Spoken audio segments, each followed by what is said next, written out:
If it's a day called today, we're talking guitars and life. Okay guys, I'm going to get these string trees out of the way. In fact, I'm going to go ahead and take the tuners off too. Just so we get a neck that lays flat on the table. Alright my friends, we have us a 4mm truss rod in this guitar, and I'm going to level this neck out so that we can look at some frets together, you and I. Let me check my camera for a minute. One level guitar neck, one fret rocker. I don't know what we're going to find. I didn't have any buzz while playing, although the strings were fairly elevated and there was, under string tension, there was a lot of relief in this neck. So that may have been why, or we may have perfectly copacetic frets. Let's find out.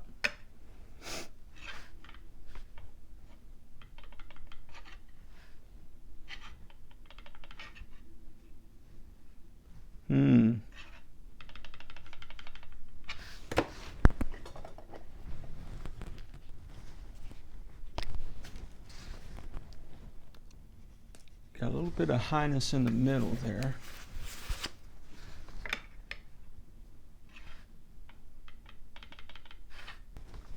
All right, my friends, we have 1, 2, 3, 4, 5, 6 high frets. Oh, I'm not going to chase 6 frets around the bend, so we are going to have to level these bad boys. Let me check the fret radius. Typically on a Fender / Squier,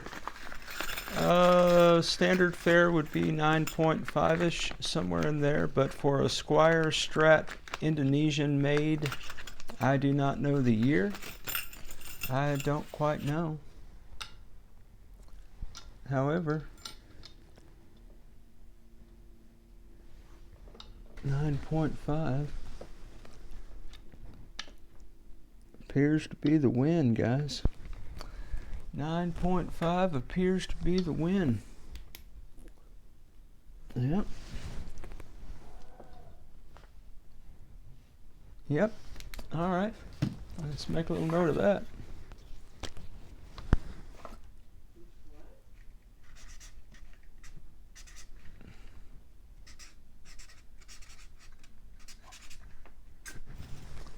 .5 radius, my friends. 9.5 radius. Read it and weep. I mean, don't weep. I mean, that's not a bad thing. Why you say it like that? I don't know, man. It's early morning. What can I tell you?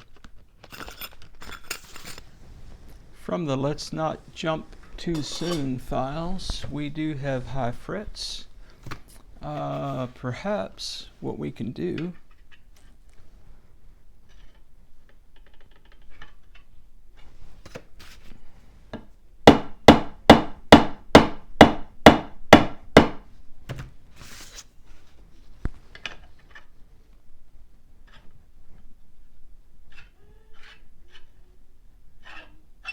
all right, good times. All right, guys, so I am just hammering down frets, and so far, that is taking care of my high frets. That is a fantastic update. By the way, not to be prescriptive, but when you do what I'm doing right now with the hammer and the frets, what you want to do is make sure that before you hammer anything, that you put some kind of support under the part of the neck that you're hammering.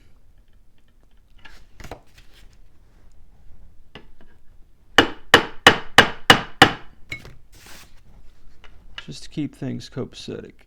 All right. Well, we're making short work of this. Shorter for you, because I get the magic of editing and all. You know, guys, just while I'm doing this today, it occurs to me that I have talked quite a bit about J-Man and Two Bike Mike and Dave over at Dave's World of Fun Stuff, man, as they have been inspiration to me, if you will, in my little journey. It's kind of how I got started in all this, was watching a lot of their vids and learning to work on my gear. Now I'm making vids to help you, hopefully, work on your gear. But it occurs to me that I've never given a shout out to Fret Friends. Man, wonderful brother that I have watched. He does vids.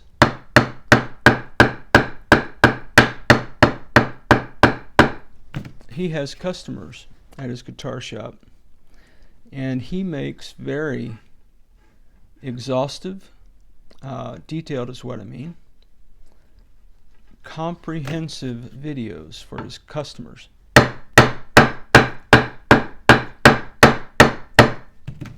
And I've seen him do this about 100 times. Okay, maybe not 100, quite a bit. I've still got just a little high right here. Come on, man. You gonna tell me the 20th fret is the one I'm gonna have to file?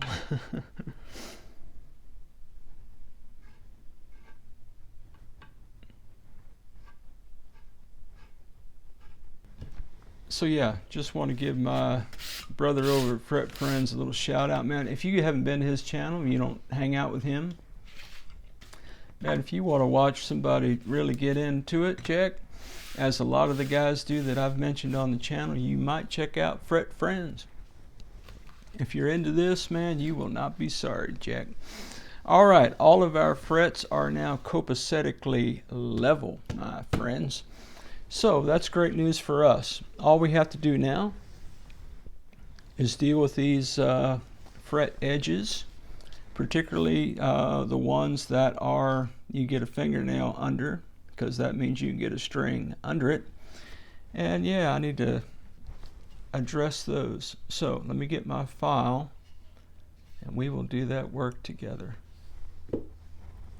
All right, friends, what I'm trying to ascertain as to whether or not I will take my file and go all the way down the sides of these frets, or if I can just take my little FretGuru file. Hey guys, use whatever files you want to use. It doesn't really matter to me. You do you. I will, of course, put the links in the description below to what I use. So I'm going to take my FretGuru file. It has two file edges, two safe edges. I'm going to go down the side of the fret, and then I'm going to round as I go, like that.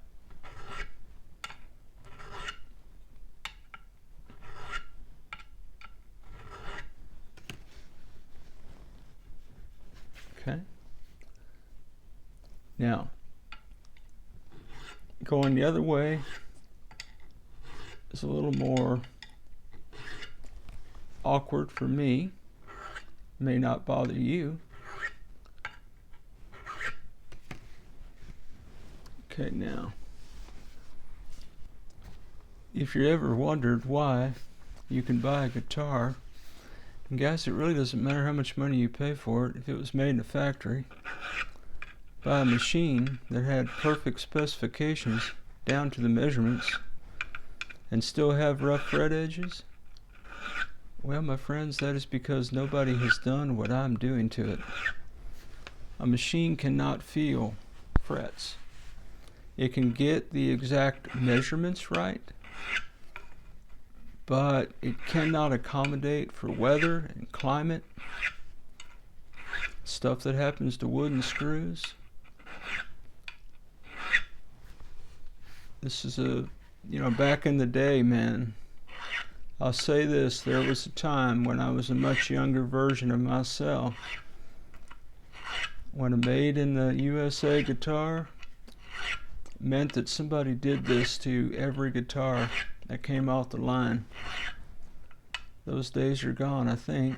I don't know, put it in the comments, man. Do they still do that? I know Sean has toured plenty old bass, my dear brother.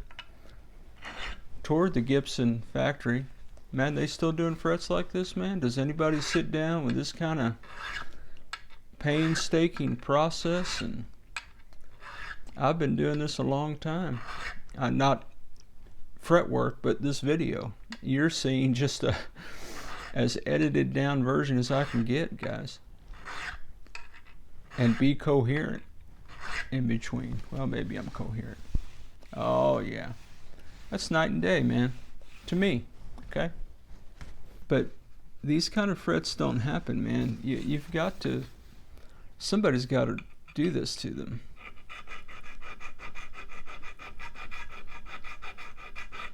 That's why I appreciate the guys over at T's Guitars, man.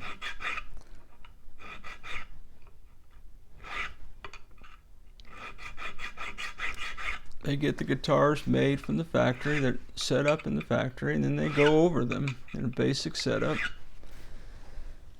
before they ship them to you, man. So I've bought several of those and have had very, I wouldn't say good luck, because it's not luck. I know what they're going to do to them. I know the guys over there pretty well. I know Torsten pretty well. I don't know the other guys. And I know the kind of work he does. I know his heart, man, to make sure you don't get a product, that a guitar that's not copacetic, man. So yeah, that's why I really appreciate them.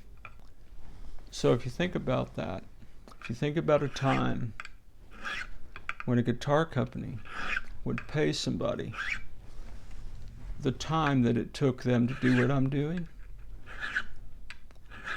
would you pay a little bit more money for that guitar? You probably would. I would. I certainly would. But you gotta buy something made in a factory. I don't know, man. Surely, well, they have QC stickers for a reason. But did anybody go to the level I'm going? Probably not. Am I going overkill? Well, guys, this is my nephew's guitar. I want him to have a great playing machine. The best as old Uncle Ted can get it anyway, Jack. That is for sure.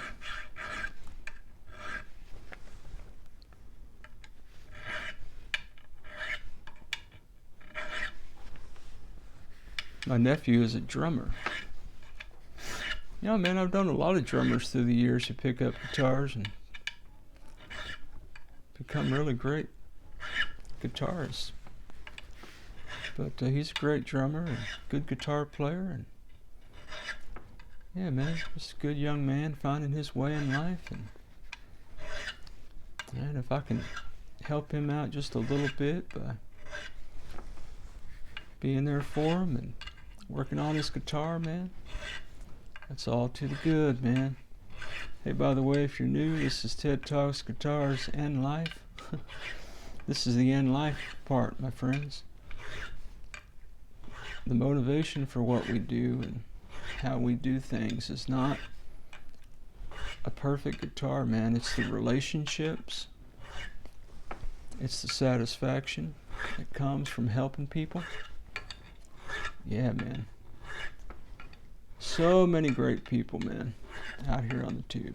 Are there some knuckleheads? Yeah, man. There's knuckleheads everywhere. But I've been pleasantly surprised at the number of people. Oh yeah, see, now to me that's just better, guys. It's just better all the way around. Oh, Dave. Dave says he closes his eyes and runs his finger. Your fingers see what your eyes don't see, ain't that something?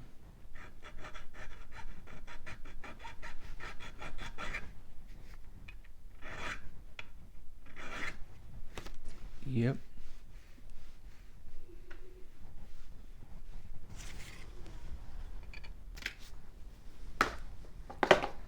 Okay, friends. Well, we have come to the part of our journey where we do some flapping. Yeah.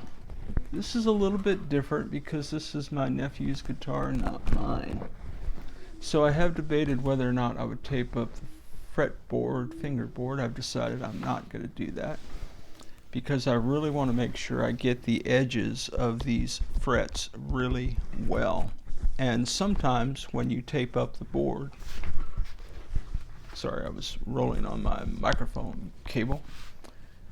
Sometimes when you tape up the board, you tape up the edges a little bit, and I want to get to all of that. So because I've done some filing on the edges of those frets, I'm going to want to go down the edges. I'm going to do that with a little 320. Oh yeah. Oh yeah, baby, yeah. Alright, now, since I did not have to file any high frets because we were able to take our hammer jack and hammer them, yeah, we don't have to be too concerned about crowning. We do need to polish these frets though, Jack. So I'm thinking a little, given the growiness of them, I think a little 600 for the win, Jack. And instead of flapping, I'm going to go block.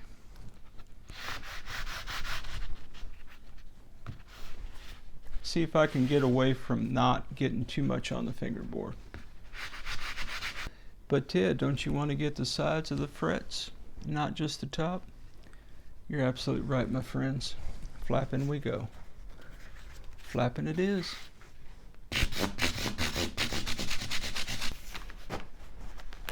Okay guys, we have 320 on the sides of these frets, and then on the top and the sides of the frets we did a little 600, we did a little 800, we did a little 12 to 1500, we did a little 2000, and we did a little 2500 for the win with the flapper doing some flappage.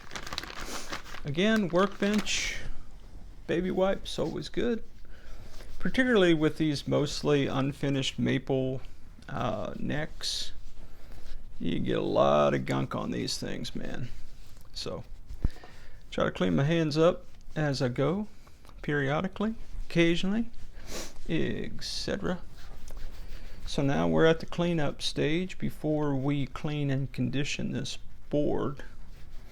I just want to get a little bit cleaned up here.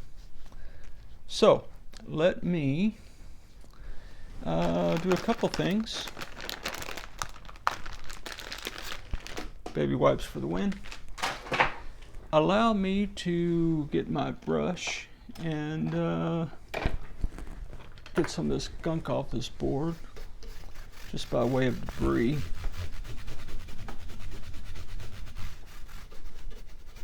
The other way we could do that is like this.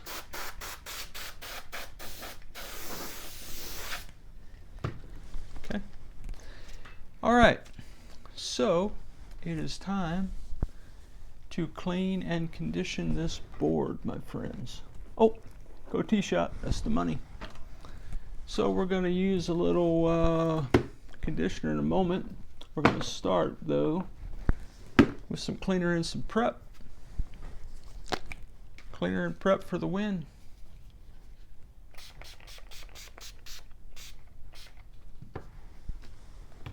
Do do do do do do do. Da da da da da da da. I mentioned earlier that I would take my file and go across here. Make super quick work of that. Getting those nibs and stuff off there. Alright guys, well, I don't know if I should scrape this board or not. The cleaning and prep did a pretty good job. It occurs to me, dang it, I forgot steel wool again. Man, come on guys. How you keep forgetting the steel wool? That's the best part.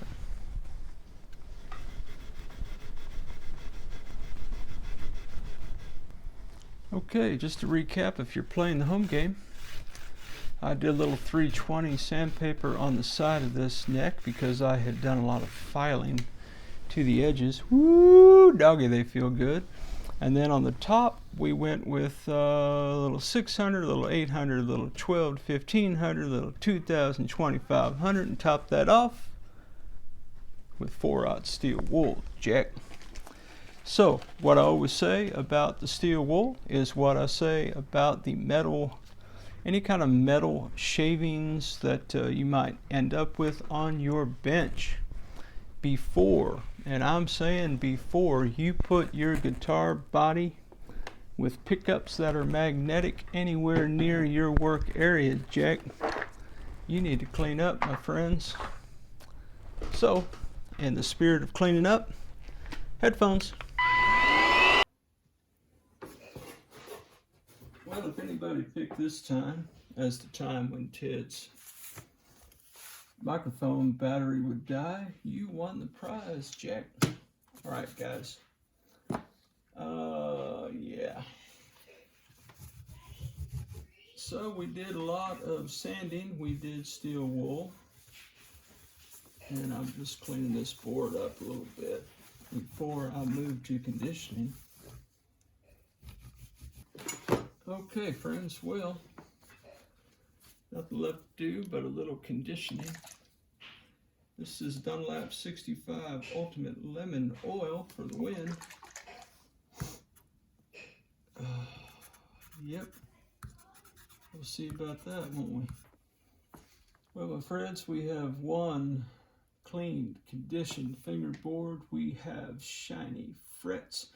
I don't know that I can see my reflection in those frets, but those are looking pretty good, man. What do you guys think? Pretty good, if I don't say so myself, Jack. Yeah, man. Well, there we go. Nothing to it but to put the tuners back on, put the string trees back on, string this thing up, train it, dial it in, and see what we end up with, Jack.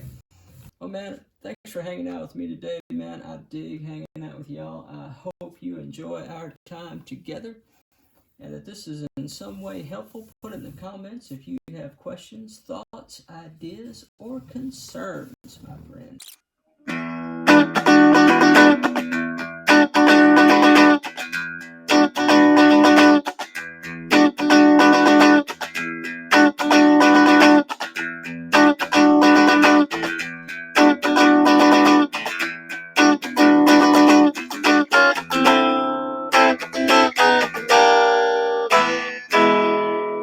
Wherever you are in your guitar journey, I pray it's a long, smooth, safe, joy-filled ride for you, Jack. Rock on with your bad selves, everybody.